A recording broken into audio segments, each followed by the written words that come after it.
जय जगन्नाथ बंधुगण आज आमे जानिबा 30 अगस्त 2025 शनिवार दिन द्वादश राशि राशिफल विषय एही दैनिक राशिफल चंद्रंको गोचर गणना को नहीं आधारित एवं चंद्रंको गोचर गणना आम जीवन रे बहुत प्रभाव पकई थाए।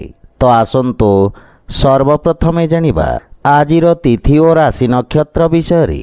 आज हेउची 30 अगस्त 2025 शनिवार भाद्रव शुक्ल पक्ष सप्तमी रात्र 10 घंटा 47 मिनिट गति अष्टमी। आज विशाखा नक्षत्र दिवा 2 घंटा 38 मिनिट गति अनुराधा नक्षत्र। आज तुला चंद्र दिवा 7 घंटा 53 मिनिट गति बिछा चंद्र। आजिर पर्वोत्सव ललिता सप्तमी और कुकुटी व्रत। आजिर शुभ बेला दिवा 9 घंटा 49 मिनिट रु 1 घंटा 10 मिनिट पर्यंत।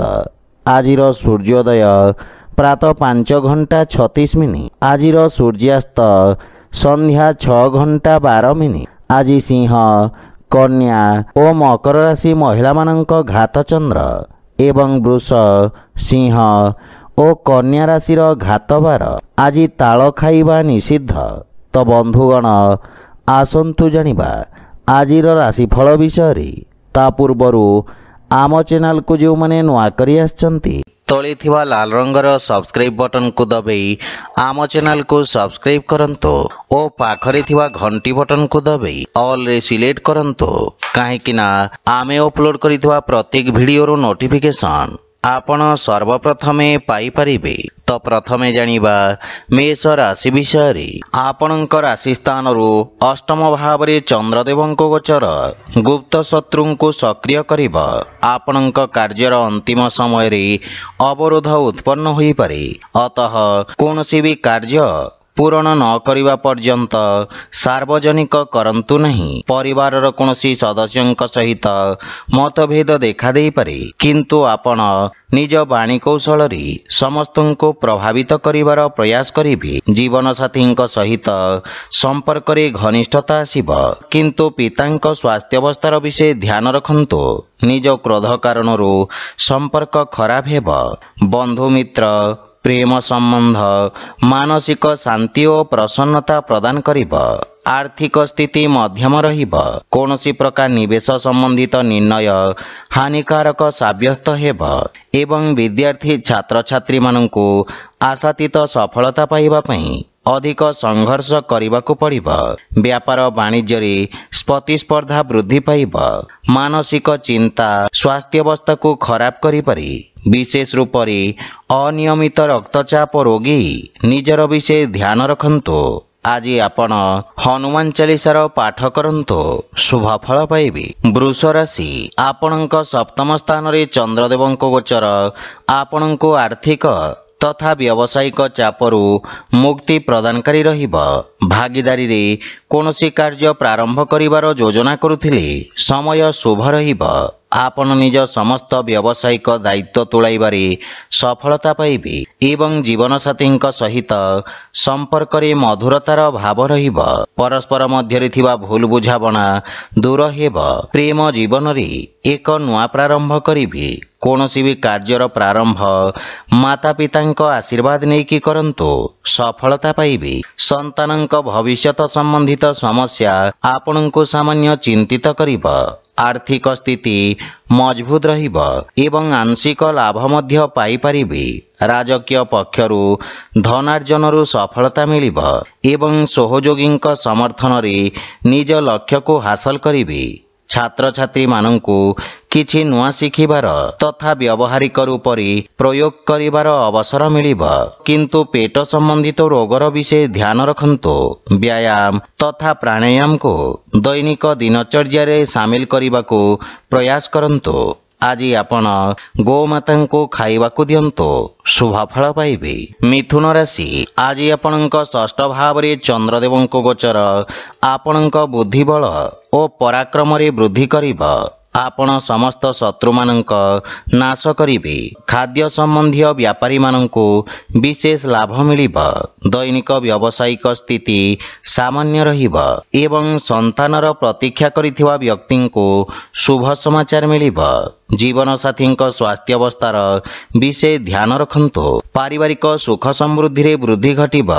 ମାତା ପିତାଙ୍କ ସହଯୋଗ ପ୍ରାପ୍ତି ହେବ ତଥା ଭବିଷ୍ୟତ ଯୋଜନାରେ ଆପଣ ଚର୍ଚ୍ଚା କରିବେ ଏବଂ ସମସ୍ୟା ସମାଧାନର ରାସ୍ତା ଖୋଜିବେ। ପୈତୃକ ସମ୍ପତ୍ତି ମିଳିବାର ପୂର୍ଣ୍ଣ ଯୋଗ ରହିଛି। ଆର୍ଥିକ ସ୍ଥିତି ଉତ୍ତମ ଅନୁକୂଳ ରହିଛି ଏବଂ ସୁଖ ସୁବିଧାରେ ଧନର ଅପବ୍ୟୟ ଠାରୁ ଆପଣ ଦୂରେଇ ରୁହନ୍ତୁ। ନିଜ ବ୍ୟବସାୟର ବିସ୍ତାରରେ ନିବେଶ କରିବା ଲାଭପ୍ରଦ ହେବ। ବନ୍ଧୁମିତ୍ରଙ୍କ ସହଯୋଗରୁ ସମସ୍ତ କାର୍ଯ୍ୟରେ ସଫଳତା ପାଇବେ। ଛାତ୍ରଛାତ୍ରୀଙ୍କୁ ଗୁରୁଜନଙ୍କ ଆଶୀର୍ବାଦ ମିଳିବ ଏବଂ ସ୍ୱାସ୍ଥ୍ୟ ସମସ୍ୟାରେ ସୁଧାର ଆସିବ। ଶାରୀରିକ ବା ମାନସିକ ରୂପରେ ଆପଣ ସୁସ୍ଥ ଓ ସ୍ଫୂର୍ତ୍ତିବାନ ଅନୁଭବ କରିବେ। ଆଜି ଆପଣ ଭଗବାନ ସୂର୍ଯ୍ୟଦେବଙ୍କୁ ଜଳ ଅର୍ପଣ କରନ୍ତୁ, ଶୁଭଫଳ ପାଇବେ। କର୍କଟ ରାଶି, ପଞ୍ଚମ ଭାବରେ ଚନ୍ଦ୍ରଦେବଙ୍କ ଗୋଚର ସମସ୍ତ କ୍ଷେତ୍ରର ବିଦ୍ୟାର୍ଥୀମାନଙ୍କ ପାଇଁ ଶୁଭ ସମାଚାର ନେଇକି ଆସିବ ଏବଂ ମାନସିକ ଶାନ୍ତି ମିଳିବ ତଥା ଭବିଷ୍ୟତକୁ ନେଇଥିବା ଚିନ୍ତାର ସମାଧାନ ମିଳିବ। ଆପଣଙ୍କ ମହତ୍ୱାକାଂକ୍ଷା ଚରମରେ ରହିବ। ପରିବାରରେ ସୁଖଦ ବାତାବରଣ ଲାଗି ରହିବ। ଆପଣଙ୍କ ଭାଇ ଭଉଣୀଙ୍କ ସହିତ କିଛି ଅସାମଞ୍ଜସ୍ୟ ସ୍ଥିତି ଦେଖାଦେଇପାରେ, କିନ୍ତୁ ଚର୍ଚ୍ଚା ଦ୍ୱାରା ମତଭେଦ ଦୂର ହେବ। ମାନସିକ ଶାନ୍ତି ଓ ପ୍ରସନ୍ନତା ପ୍ରାପ୍ତି ହେବ। ପ୍ରେମ ସମ୍ବନ୍ଧରେ କିଛି ମନୋମାଳିନ୍ୟ ହେବାର ଆଶଙ୍କା ରହିଛି। ଆର୍ଥିକ ସ୍ଥିତିରେ ସୁଧାର ଆସିବ। ନଗଦ ଅର୍ଥ ସମସ୍ୟା ଦେଖାଦେଇପାରେ। ଆପଣଙ୍କ ମାନ ସମ୍ମାନ ଓ ପଦ ପ୍ରତିଷ୍ଠାରେ ବୃଦ୍ଧି ଘଟିବ। ସମାଜରେ ଆପଣ କିଛି ସକାରାତ୍ମକ ପରିବର୍ତ୍ତନ ଆଣିବେ ଏବଂ ତ୍ୱଚା ସମ୍ବନ୍ଧିତ ରୋଗରୁ ମୁକ୍ତି ମିଳିବ। ସ୍ୱାସ୍ଥ୍ୟ ଅବସ୍ଥା ଉତ୍ତମ ଅନୁକୂଳ ରହିବ ଏବଂ ଆପଣଙ୍କ ଏକାଗ୍ରତାରେ ମଧ୍ୟ ବିକାଶ ହେବ।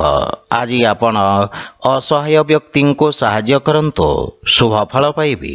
ସିଂହ ରାଶି, ଆପଣଙ୍କ ଚତୁର୍ଥ ଭାବରେ ଚନ୍ଦ୍ରଦେବଙ୍କ ଗୋଚର ଆପଣଙ୍କ ସ୍ୱଭାବ ତଥା କାର୍ଯ୍ୟଶୈଳୀରେ ସ୍ୱ ଅବଲୋକନର ଅବସର ପ୍ରଦାନ କରିବ। ଭବିଷ୍ୟତ ଯୋଜନାର ବିଚାର କରିବେ, କିନ୍ତୁ କୌଣସି ଅବସରକୁ ହାତଛଡ଼ା କରନ୍ତୁ ନାହିଁ। ବିଦ୍ୟାର୍ଥୀ ଛାତ୍ରଛାତ୍ରୀମାନଙ୍କୁ ଅଧିକ ଆତ୍ମବିଶ୍ୱାସ କାରଣରୁ କ୍ଷତିର ସମ୍ଭାବନା ରହିଛି। ମାତାଙ୍କ ସହିତ କିଛି ବୈଚାରିକ ମତଭେଦ ଦେଖାଦେଇପାରେ। ଘରର ସାଜସଜ୍ଜା ଜନିତ ବ୍ୟୟରେ ବୃଦ୍ଧି ଘଟିବ। ପିତାଙ୍କ ମାର୍ଗଦର୍ଶନରୁ ଲାଭ ମିଳିବ ଏବଂ ଶ୍ୱଶୁର ଘର ପକ୍ଷରୁ ସମ୍ପର୍କରେ ସୁଧାର ଆସିବ। ଗୃହ ପରିବାରର କୌଣସି ସଦସ୍ୟଙ୍କ ସ୍ୱାସ୍ଥ୍ୟ ସମସ୍ୟାକୁ ନେଇ ଆପଣ ଚିନ୍ତିତ ରହିବେ। ପରିବାର ସଦସ୍ୟଙ୍କ ସହିତ ସମୟ ବ୍ୟତୀତ କରିବେ ଏବଂ ଧନର ଅଭାବ କାରଣରୁ କିଛି କାର୍ଯ୍ୟରେ ଅସ୍ଥାୟୀ ଅବରୋଧ ଉତ୍ପନ୍ନ ହେବାର ସମ୍ଭାବନା ରହିଛି। ସଞ୍ଚିତ ନିବେଶ ବୁଝି ବିଚାରି କରନ୍ତୁ। ବାଣିଜ୍ୟ ବ୍ୟବସାୟ କ୍ଷେତ୍ରର ବିସ୍ତାର ଯୋଜନାରେ ଆପଣ କାର୍ଯ୍ୟ କରିବେ। ଆପଣଙ୍କୁ କିଛି ମାନସିକ ଚିନ୍ତା ହଇରାଣ କରିପାରେ।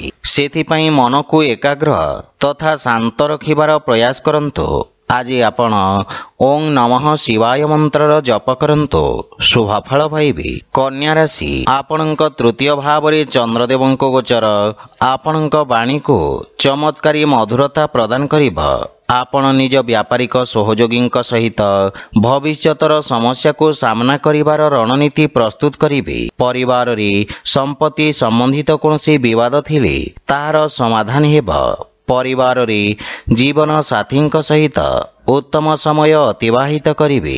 ଯଦି ବିବାହ ହେତୁ ପ୍ରୟାସରତ ଅଛନ୍ତି ତାହେଲେ ଆପଣ ସଫଳ ହେବେ ଏବଂ ଗୃହରେ ଧାର୍ମିକ ମାଙ୍ଗଳିକ କାର୍ଯ୍ୟକ୍ରମର ରୂପରେଖା ପ୍ରସ୍ତୁତ କରିବେ। ପିତାଙ୍କ ପୂର୍ଣ୍ଣ ସହଯୋଗ ଓ ଆଶୀର୍ବାଦ ପ୍ରାପ୍ତି ହେବ। ଆର୍ଥିକ ସ୍ଥିତି ଆହୁରି ସୁଦୃଢ଼ ହେବ ଏବଂ ନିବେଶରୁ ଆପଣ ଲାଭବାନ ହେବେ। ସମ୍ପତ୍ତିରେ ବୃଦ୍ଧି ଘଟିବ। ବନ୍ଧୁମିତ୍ର ତଥା ଯୋଗ୍ୟ ବ୍ୟକ୍ତିଙ୍କ ପରାମର୍ଶ ବ୍ୟବସାୟରେ ସହାୟକ ହେବ। ଭୂମି ଓ ଭବନ ଆଦି କ୍ଷେତ୍ରରେ ଆପଣ ସଫଳତା ପ୍ରାପ୍ତ କରିବେ। ମାତାଙ୍କ ସ୍ୱାସ୍ଥ୍ୟାବସ୍ଥାର ବିଶେଷ ଧ୍ୟାନ ରଖନ୍ତୁ। ଆଜି ଆପଣ ଓଁ ସଂ ଶନିଶ୍ଚରାୟ ନମଃ ମନ୍ତ୍ରର ଜପ କରନ୍ତୁ, ଶୁଭଫଳ ପାଇବେ। ତୁଳା ରାଶି, ଆପଣଙ୍କ ରାଶିରୁ ଦ୍ୱିତୀୟ ଭାବରେ ଚନ୍ଦ୍ରଦେବଙ୍କ ଗୋଚର ରୋଜଗାର ତଥା ବ୍ୟାପାର କ୍ଷେତ୍ରରେ ସହାୟକ ସାବ୍ୟସ୍ତ ହେବ ଏବଂ ସ୍ଥାୟିତ୍ୱ ପ୍ରଦାନ କରିବ। ଆପଣଙ୍କ ବାଣୀ ତଥା ଲେଖନୀରେ ମଧୁରତା ଓ ଆକର୍ଷଣର ସଞ୍ଚାର କରିବ। ଆପଣଙ୍କ କାର୍ଯ୍ୟର ସବୁ ଜାଗାରେ ପ୍ରଶଂସା ହେବ। ପାରିବାରିକ ଜୀବନରେ ସୁଖ ସମୃଦ୍ଧି ଲାଗି ରହିବ। ଜୀବନସାଥୀ ଆପଣଙ୍କ ସମ୍ମାନ କରିବେ ଏବଂ ସମ୍ପର୍କରେ ଘନିଷ୍ଠତା ଆସିବ। ଛୋଟ ଭାଇ ଭଉଣୀଙ୍କ ଠାରୁ ଆପଣଙ୍କୁ ସ୍ନେହ ମିଳିବ ଏବଂ ସେମାନେ ଆପଣଙ୍କ ଅନୁସରଣ କରିବେ। ପ୍ରେମ ସମ୍ବନ୍ଧ କ୍ଷେତ୍ରରେ ସମୟ ଅନୁକୂଳ ରହିବ। ପୂର୍ବରୁ ଦେଖାଦେଉଥିବା ସମସ୍ୟା ଦୂର ହେବ ଏବଂ ଆର୍ଥିକ ସ୍ଥିତି ଉତ୍ତମ ହେବ। ଆୟର ନୂଆ ସ୍ରୋତରୁ ଧନ ପ୍ରାପ୍ତିର ଯୋଗ ରହିଛି। ଅଧିକାରୀ ବର୍ଗଙ୍କ ଠାରୁ ଆପଣଙ୍କୁ ସମ୍ମାନ ମିଳିବ। ଛାତ୍ରଛାତ୍ରୀମାନେ ନିଜକୁ ଉଚିତ ରୂପରେ ବ୍ୟକ୍ତ କରିପାରିବେ ଏବଂ ଉନ୍ନତିର ମାର୍ଗ ପ୍ରଶସ୍ତ ହେବ। ସ୍ୱାସ୍ଥ୍ୟାବସ୍ଥା ଉତ୍ତମ ଅନୁକୂଳ ରହିବ ଏବଂ ଶ୍ୱାସ ସମ୍ବନ୍ଧିତ ରୋଗରେ ସୁଧାର ଆସିବ। ଆଜି ଆପଣ ଓଂ ଆଦିତ୍ୟାୟ ନମଃ ମନ୍ତ୍ରର ଜପ କରନ୍ତୁ, ଶୁଭଫଳ ପାଇବେ। ବିଛା ରାଶି, ଆପଣଙ୍କ ରାଶି ସ୍ଥାନରେ ଚନ୍ଦ୍ରଦେବଙ୍କ ଗୋଚର ଆପଣଙ୍କ ବ୍ୟକ୍ତିତ୍ୱରେ କିଛି ନୂଆ ପରିବର୍ତ୍ତନ ଯୋଡ଼ିବ। ଆପଣଙ୍କ କାର୍ଯ୍ୟକ୍ଷେତ୍ରରେ ସହଯୋଗୀ ବା ଅଧିକାରୀ ଆପଣଙ୍କ ପକ୍ଷରୁ ସହାୟତାର ଅପେକ୍ଷା କରିବେ। ଶିକ୍ଷା କ୍ଷେତ୍ରରେ ଯୋଡ଼ି ହୋଇଥିବା ବ୍ୟକ୍ତିଙ୍କ ପାଇଁ ସମୟ ଶୁଭ ରହିବ। ପରିବାରରେ ଆପଣଙ୍କ ମାନ ସମ୍ମାନ ବୃଦ୍ଧି ପାଇବ। ସନ୍ତାନ ଆପଣଙ୍କ ଆଜ୍ଞାର ଅନୁପାଳନ ତଥା ଅନୁସରଣ କରିବେ ଏବଂ ଜୀବନସାଥୀ ଆପଣଙ୍କ ଅନୁଭବର ଆଦର କରିବେ। ପରିବାରରେ ଯଦି କୌଣସି ମତଭେଦ ପୂର୍ବରୁ ରହିଥାଏ ତାହାର ଆଜି ନିବାରଣ ହୋଇପାରେ। ପ୍ରେମ ଜୀବନରେ ମଧୁରତା ଆସିବ। ବଡ଼ ଭାଇ ଭଉଣୀ ତଥା ପରିବାରର ବରିଷ୍ଠ ସଦସ୍ୟଙ୍କ ସ୍ୱାସ୍ଥ୍ୟାବସ୍ଥାର ବିଷୟ ଧ୍ୟାନ ରଖନ୍ତୁ। ଆର୍ଥିକ ସ୍ଥିତି କ୍ଷେତ୍ରରେ ସୁଧାର ଆସିବ ଏବଂ ସଞ୍ଚୟ କରିବାର ପ୍ରୟାସ କରି ଆପଣ ସଫଳ ହେବେ। ଆପଣ ନିଜ ଭବିଷ୍ୟତର ଆର୍ଥିକ ଆବଶ୍ୟକତା ପ୍ରତି ସଜାଗ ରହିବେ। ସ୍ୱାସ୍ଥ୍ୟାବସ୍ଥା ଉତ୍ତମ ଅନୁକୂଳ ରହିବ, କିନ୍ତୁ ଆବଶ୍ୟକ ଥିଲେ ଯାତ୍ରା କରନ୍ତୁ। ଆଜି ଆପଣ ଭଗବାନ ଗଣେଶଙ୍କୁ ଦୁବ ଅର୍ପଣ କରନ୍ତୁ, ଶୁଭଫଳ ପାଇବେ। ଧନୁରାଶି, ଆପଣଙ୍କ ରାଶିରୁ ଚନ୍ଦ୍ରମାଙ୍କ ଦ୍ୱାଦଶ ଭାବରେ ଗୋଚର ଆପଣଙ୍କୁ ମାନସିକ ବିଚଳିତ କରିବ। ଖର୍ଚ୍ଚରେ ସାମାନ୍ୟ ବୃଦ୍ଧି କାରଣରୁ ମନ ବ୍ୟଥିତ ରହିପାରେ। ବ୍ୟାପାର ବାଣିଜ୍ୟ ସାମାନ୍ୟ ରହିବ। ସାମାଜିକ ସେବାରେ ତନ ମନ ଓ ଧନରୁ ସହଯୋଗ ଦେବେ, କିନ୍ତୁ ବାଣୀରେ ନିୟନ୍ତ୍ରଣ ବଜାୟ ରଖନ୍ତୁ। କାର୍ଯ୍ୟକ୍ଷେତ୍ରରେ ଅନାବଶ୍ୟକ ବାଦବିବାଦରୁ ଆପଣ ଦୂରେଇ ରୁହନ୍ତୁ। ପାରିବାରିକ ସଦସ୍ୟଙ୍କ ସହଯୋଗ ମିଳିବାରେ ସମସ୍ୟା ଦେଖାଦେବ ଏବଂ ପାରିବାରିକ ଖର୍ଚ୍ଚରେ ନିୟନ୍ତ୍ରଣ କରିବାର ଆବଶ୍ୟକତା ରହିଛି। ଘର ପରିବାରର ସମସ୍ତ ସମସ୍ୟାର ସମାଧାନ ଧୈର୍ଯ୍ୟ ସହିତ କରିବାରେ ଆପଣ ସଫଳ ହେବେ। ପ୍ରେମ ଜୀବନ ସୁଖଦ ଅନୁଭୂତି ପ୍ରଦାନ କରିବ ଏବଂ ନଗଦ ଧନର ଅଭାବ ସାମ୍ନା କରିବାକୁ ପଡ଼ିବ। ଅର୍ଥ ସମ୍ବନ୍ଧିତ ଚିନ୍ତା ଆପଣଙ୍କୁ ଚିନ୍ତିତ କରିବ। ସେଥିପାଇଁ ଆର୍ଥିକ ଦେବାନେବାରେ ସାବଧାନ ରହିବାର ଆବଶ୍ୟକତା ରହିଛି। ବିଦ୍ୟାର୍ଥୀ ଛାତ୍ରଛାତ୍ରୀମାନଙ୍କୁ ଏକାଗ୍ରତା ବଜାୟ ରଖିବାରେ ସଂଘର୍ଷ କରିବାକୁ ପଡ଼ିବ। ମାନସିକ ଚିନ୍ତା ଆପଣଙ୍କ ସ୍ୱାସ୍ଥ୍ୟ ସମ୍ବନ୍ଧିତ କଷ୍ଟର କାରଣ ହୋଇପାରେ। ଆଖି ତଥା ରକ୍ତ ସମ୍ବନ୍ଧିତ ରୋଗରୁ ଆପଣ ବିଶେଷ ସାବଧାନ ରୁହନ୍ତୁ। ଆଜି ଆପଣ ହନୁମାନ ଚାଳିଶାର ପାଠ କରନ୍ତୁ, ଶୁଭଫଳ ପାଇବେ। ମକର ରାଶି, ଆପଣଙ୍କ ଏକାଦଶ ଭାବରେ ଚନ୍ଦ୍ରଦେବ ଗୋଚର କରୁଛନ୍ତି। ସେଥିପାଇଁ ଆପଣଙ୍କ ଭାଗ୍ୟରେ ବୃଦ୍ଧି ଘଟିବ ଏବଂ ଉତ୍ତମ ଲାଭର ସ୍ଥିତି ଆପଣଙ୍କୁ ପୂର୍ଣ୍ଣ ସହଯୋଗ କରିବ। ବ୍ୟବସାୟର ସ୍ଥିତି ଉତ୍ତମ ଅନୁକୂଳ ରହିବ। କାର୍ଯ୍ୟକ୍ଷେତ୍ରରେ ଦେଖାଦେଉଥିବା ବାଧାବିଘ୍ନ ଦୂର ହେବାକୁ ଲାଗିବ। ପରିବାର ସଦସ୍ୟଙ୍କ ପୂର୍ଣ୍ଣ ସହଯୋଗ ପ୍ରାପ୍ତି ହେବ। ଆପଣଙ୍କ ବ୍ୟବହାର କୁଶଳତା ତଥା କର୍ମଠତା କାର୍ଯ୍ୟକ୍ଷେତ୍ରରେ ସହାୟକ ସିଦ୍ଧ ହେବ। ଭାଇ ଭଉଣୀଙ୍କ ପୂର୍ଣ୍ଣ ସହଯୋଗ ପ୍ରାପ୍ତି ହେବ। ପ୍ରେମ ଜୀବନରେ ନୂଆ ଅନୁଭବ କରିବେ। କୌଣସି ଶୁଭ ସମାଚାର ପାଇ ମନରେ ପ୍ରସନ୍ନତାର ଭାବ ରହିବ। ପାରିବାରିକ ବାତାବରଣ ସୁଖଦ ରହିବ ଏବଂ ନୂଆ ସମ୍ପର୍କ ସ୍ଥାପନ ହେବ। ସଞ୍ଚିତ ଯୋଜନାରେ ନିବେଶ କରିବା ପାଇଁ ଉତ୍ତମ ଅନୁକୂଳ ସମୟ, କିନ୍ତୁ ଅନାବଶ୍ୟକ ଖର୍ଚ୍ଚରେ ବିଶେଷ ସାବଧାନ ରୁହନ୍ତୁ। ରାଜନୀତିରେ ଜଡ଼ିତ ବ୍ୟକ୍ତିଙ୍କୁ କିଛି ନୂଆ ଅବସର ମିଳିବାର ସମ୍ଭାବନା ରହିଛି। କୌଣସି ଘାତକ କାର୍ଯ୍ୟଠୁ ଆପଣଙ୍କୁ ଆଜି ଦୂରେଇ ରହିବା ଉଚିତ। ଆଜି ଆପଣଙ୍କ ସ୍ୱାସ୍ଥ୍ୟାବସ୍ଥା ଉତ୍ତମ ଅନୁକୂଳ ରହିବ, କିନ୍ତୁ ପିତାଙ୍କ ସ୍ୱାସ୍ଥ୍ୟାବସ୍ଥାର ବିଶେଷ ଧ୍ୟାନ ରଖନ୍ତୁ। ଆଜି ଆପଣ ଶିବ ଚାଲିସା ପାଠ କରନ୍ତୁ, ଶୁଭଫଳ ପାଇବେ। କୁମ୍ଭ ରାଶି, ଆପଣଙ୍କ ଦଶମ ଭାବରେ ଚନ୍ଦ୍ରଦେବଙ୍କ ଗୋଚର ଆପଣଙ୍କୁ କୌଣସି ମହତ୍ୱପୂର୍ଣ୍ଣ ଅବସର ପ୍ରଦାନ କରିବ। ଆପଣ କର୍ମଠତା ସହିତ ନିଜ କାର୍ଯ୍ୟକ୍ଷେତ୍ରରେ ତଥା କାର୍ଯ୍ୟ ପ୍ରଣାଳୀରେ ଆବଶ୍ୟକତା ଅନୁସାରେ ପରିବର୍ତ୍ତନ ପାଇଁ ପ୍ରେରିତ ରହିବେ। ଆପଣଙ୍କ ଦ୍ୱାରା ନିଆଯାଇଥିବା ନିର୍ଣ୍ଣୟ ଆପଣଙ୍କ ପାଇଁ ସ୍ୱର୍ଣ୍ଣିମ ଭବିଷ୍ୟତର ମୂଳଦୁଆ ରଖିବ।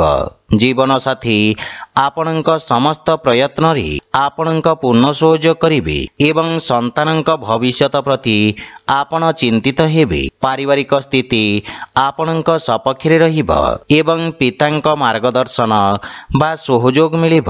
ଭାଇ ଭଉଣୀଙ୍କ ସମ୍ପର୍କରେ ସୁଧାର ଆସିବ। ପ୍ରେମ ଜୀବନରେ ଅଧିକ ଉପେକ୍ଷା ନିରାଶାର କାରଣ ହୋଇପାରେ ଏବଂ ଲାଭର ସ୍ଥିତି ଉତ୍ତମ ଅନୁକୂଳ ରହିବ। ଆୟର ନୂଆ ସ୍ରୋତର ବିକାଶ ହେବ। ଛାତ୍ରଛାତ୍ରୀମାନେ ଭବିଷ୍ୟତର ଆବଶ୍ୟକତା ଅନୁସାରେ ନିଜ ବ୍ୟବସାୟ ତଥା ଅନୁରୂପ ଆବଶ୍ୟକ କୌଶଳର ଚୟନ କରିବେ। ସ୍ୱାସ୍ଥ୍ୟାବସ୍ଥା ଉତ୍ତମ ଅନୁକୂଳ ରହିବ ଏବଂ ଆପଣ ଶାରୀରିକ ରୂପରେ ନିଜକୁ ସମର୍ଥ ବା ଉର୍ଜାବାନ ଅନୁଭବ କରିବେ। ଆଜି ଆପଣ ବଜରଙ୍ଗ ବାଣ ପାଠ କରନ୍ତୁ, ଶୁଭଫଳ ପାଇବେ।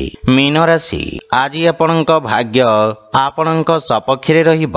ପୂର୍ବରୁ ଅଟକି ରହିଥିବା କାର୍ଯ୍ୟରେ ଗତି ଆସିବ, କିନ୍ତୁ କିଛି ମାନସିକ ଚିନ୍ତା ଲାଗି ରହିପାରେ। ଆପଣ ପରାକ୍ରମୀ ତଥା କର୍ମଠ ରହିବେ। କାର୍ଯ୍ୟକ୍ଷେତ୍ରରେ ସମସ୍ତ ବାଧା ଦୂର କରି ଆପଣ ସଫଳତା ପାଇବେ। ବ୍ୟବସାୟିକ ବ୍ୟସ୍ତତା କାରଣରୁ ପରିବାରରେ କମ୍ ସମୟ ଦେବେ, କିନ୍ତୁ ପରିବାରର ପୂର୍ଣ୍ଣ ସହଯୋଗ ମିଳିବ ଏବଂ ଜୀବନସାଥୀଙ୍କ ସହିତ ସମ୍ପର୍କରେ ସୁଧାର ହେବ। ପ୍ରେମ ଭାବ ବୃଦ୍ଧି ପାଇବ। ପାରିବାରିକ ଜୀବନ ଶାନ୍ତି ଓ ସୁଖମୟ ରହିବ।